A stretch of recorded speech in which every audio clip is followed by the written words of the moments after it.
Episode 24 గురించి మాట్లాడదాం. సంజన గారు ఇమాన్యుయల్ తో నువ్వేనా గేమ్, నువ్వేనా స్ట్రాటజీ, నువ్వేనా అన్ని, నువ్వేనా చావు, నువ్వేనా ఇమాన్యుటీ అంట. ఇమాన్యుయల్ ఇన్నర్ ఫీలింగ్ ఏంటి తెలుసా? నేను నా పిండకూడు, నేను నా చెయ్యి, నేను నా కాలు, నేను నా తలకాయ, నేను నా సావు. సుమన్ అన్న, రాము రాథోడ్, ఫ్లోరా నెక్స్ట్ లో అంటే నెక్స్ట్ లో ఆడారు. టాస్క్ మస్తు అంటే మస్తు అనిపించింది. రీతు వాళ్ళు ఓడిపోయారు. ఇక్కడ ఓడిపోయిన తర్వాత వాళ్ళు ఏమంటారు తెలుసా? అరే మనము అందరం హైట్ ఉన్నాం, వాళ్ళు చిన్నగా ఉన్నారు హైట్ లో, అందుకే వాళ్ళకి అడ్వాంటేజ్ అండి. ఇది వంగి పడుకొని పెట్టే ఆట, అంతేగాని ఏదో ఎగిరి పైకి ఎగిరి ఆట కాదు. అర్థమవుతుందా? ఓడిపోయినప్పుడు కరెక్ట్ రీజన్స్ చెప్పండి. ఫ్లోరా పర్ఫార్మెన్స్ చేయలేదా రీతు అక్క? అవునా? మొన్న ఇమ్యూనిటీ టాస్క్ లో ఎవరి చేతిలో ఓడిపోయిన అక్క నువ్వు? ఫ్లోరా గారి ఆత్మతోనా లేకపోతే ఫ్లోరా గారితోనా? ఏందక్క సంజన గారు మీరు రాము రాథోడ్ ఏమన్నారండి? ఎక్కడి నుంచి వచ్చినావో ఏమో ఇట్లున్నావు అనేసి ఏమేమో అంటున్నావు. ఏందక్క నువ్వు నుంచి దిగిపడ్డావు, నేను పై నుంచి దిగిపడ్డావా? లేకపోతే ఏంది తక్కువ చూపు చూస్తున్నావు, చిన్న చూపు చూస్తున్నావు ఆ మనిషిని? ఆ అబ్బాయి టాలెంట్ ఏందో తెలుసా నీకు? ఆ అబ్బాయి పేరు ఎట్లుందో తెలుసా బయట నీకు? ఒక్కొక్క సాంగ్ ఎన్ని చూస్తుంటో తెలుసా నీకు? ఆ అబ్బాయికి మాట్లాడడం రాదా? ఇలాంటి మాటలు అస్సలు మాట్లాడకు, మాట్లాడితే మాత్రం వస్తారంటే అస్సలు బాగుండదు. ఫ్లోరా గారు హరీష్ గారిని నామినేట్ చేసిన పాయింట్ అయితే నాకు అస్సలు అంటే అస్సలు కరెక్ట్ అనిపించలేదు. ఎందుకు అంటే సంజన గారు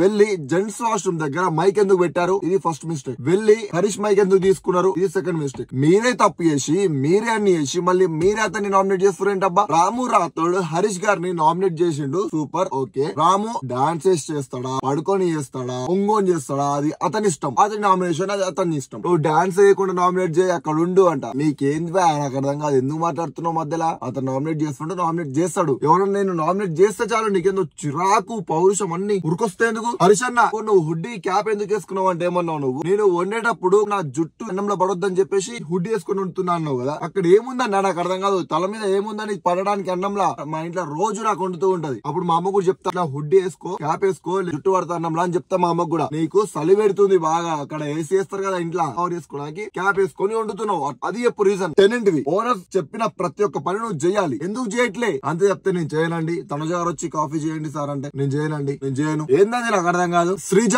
దివ్యని నామినేట్ చేసింది, ఓకే. చేసిన పాయింట్స్ ఏంటి తెలుసా? నువ్వు వచ్చినావు అసలు ఎక్కడ కనిపిస్తలేవు మాకు, నువ్వు నామినేషన్ లో ఉంటే ఎట్లా బిహేవ్ చేస్తావు మాకు చూడాలనుంది. ఆమె వచ్చి కనీసం 24 గంటలు కూడా కాలేదు. మొన్న ఇమ్యూనిటీ టాస్క్ నుంచి తీసి పడేసినావు అండ్ ఇప్పుడు ఒక వారం కూడా కావట్లేదు. క్లియర్ గా నీకు భయం అవుతుంది. నీ ఫ్రెండ్ ప్రియా పోయింది కదా, హెల్మెట్ అయిపోయింది కదా, ఇప్పుడు నేనెక్కడ అయిపోతున్నావు ఆయన అనేసి నువ్వు భయపడుతున్నావు. దివ్యాని పెట్టడానికి మెయిన్ రీజన్ ఏంటి తెలుసా? నువ్వు నామినేషన్ లో ఇప్పుడు హస్బెండ్స్ ఉన్నారు కదా, వాళ్ళందరికీ ఒక ఫ్యాన్ బేస్ క్రియేట్ అయిపోయింది. బయట ఓట్లు పడితే ఎట్లా అయినా దివ్య ఇప్పుడే వచ్చింది కదా, ఈమెకి ఫ్యాన్స్ ఎవరు ఉండరు. నాకు ఓట్లు పడతాయి, ఈమెకు పడవు. ఇది ఎగ్జాక్ట్ పాయింట్. దివ్య చేసుకుంది, ఇచ్చి పడేసింది. శ్రీజ కాడ వస్తే ఒక్క మాట లేదు మాట్లాడడానికి. రివర్స్ సంజన గారు ఏమన్నారు? మీరు ఫుట్బాల్ లాగా ఆడుకుంటుంది అంట. అవునా? నిన్నెప్పుడు ఆడిందక్క ఫుట్బాల్ లాగా? నీతో ఎప్పుడు ఆడిందక్క?